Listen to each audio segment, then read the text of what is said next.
മുഖത്തടിച്ച സിഐക്കെതിരെ auto driver പരാതി നൽകിയിട്ടും നടപടി വൈകുന്നു. ഇടുക്കി കൂട്ടാറിലെ മുരളീധരനാണ് പരാതി നൽകിയത്. ന്യൂ ഇയർ ആഘോഷത്തിനിടെയായിരുന്നു മുരളീധരന് നേരെയുള്ള അതിക്രമം. പരിക്കേറ്റ മുരളീധരന്റെ ആശുപത്രി ചെലവ് വഹിക്കാമെന്ന് ഉറപ്പു നൽകി പോലീസ് ഉദ്യോഗസ്ഥർ ഒത്തുതീർപ്പിന് ശ്രമിച്ചു. ഡിസംബർ 31-ന് പുതുവത്സരാഘോഷങ്ങളുടെ ഭാഗമായി ഒത്തുചേർന്നവർക്കെതിരെയാണ് പോലീസിന്റെ അതിക്രമം. ഓട്ടോ തൊഴിലാളിയായ മുരളീധരനെ മുഖത്തടിച്ചു വീഴ്ത്തി.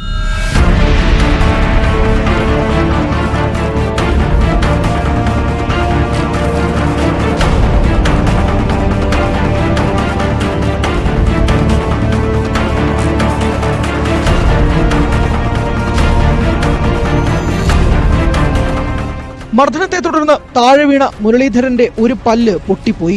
കൂട്ടാറിലെ കരുണാപുരം പഞ്ചായത്ത് ഓഫീസ് പരിസരത്ത് നിന്ന് നാട്ടുകാർക്ക് സമീപത്തേക്ക് എത്തിയ പോലീസ് ഇവരോട് പോകാൻ ആവശ്യപ്പെടുകയും ആക്രമിക്കുകയുമായിരുന്നു.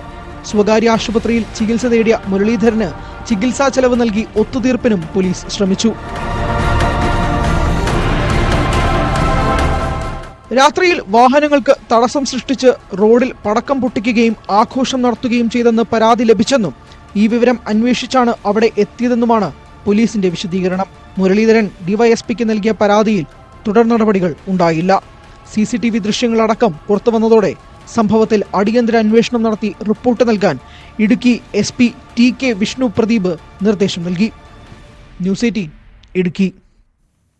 പാറശാല ഷാരോൺ വധക്കേസിൽ വധശിക്ഷയ്ക്ക് വിധിക്കപ്പെട്ട ഒന്നാം പ്രതി ഗ്രീഷ്മയുടെ അപ്പീൽ ഹൈക്കോടതി ഫയലിൽ സ്വീകരിച്ചു. ഗ്രീഷ്മയുടെ അപ്പീലിൽ പ്രോസിക്യൂഷന് ഹൈക്കോടതിയുടെ നോട്ടീസ്. മൂന്നാം പ്രതി നിർമ്മല കുമാരൻ നായരുടെ ശിക്ഷാവിധി മരവിപ്പിച്ചു. നിർമ്മല കുമാരൻ നായർക്ക് ഹൈക്കോടതി ഡിവിഷൻ ബെഞ്ച് ജാമ്യം നൽകി.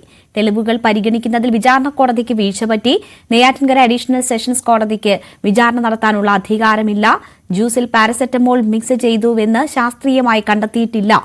ഷാരോണിന്റെ രക്തസാമ്പിളിൽ നിന്ന് വിഷാംശം ശാസ്ത്രീയമായി കണ്ടെത്തിയിട്ടില്ല തുടങ്ങിയ വാദങ്ങളാണ് വധശിക്ഷയ്ക്കെതിരെ ഹൈക്കോടതിയിൽ നൽകിയ അപ്പീലിൽ ഗ്രീഷ്മ ചൂണ്ടിക്കാണിക്കുന്നത്.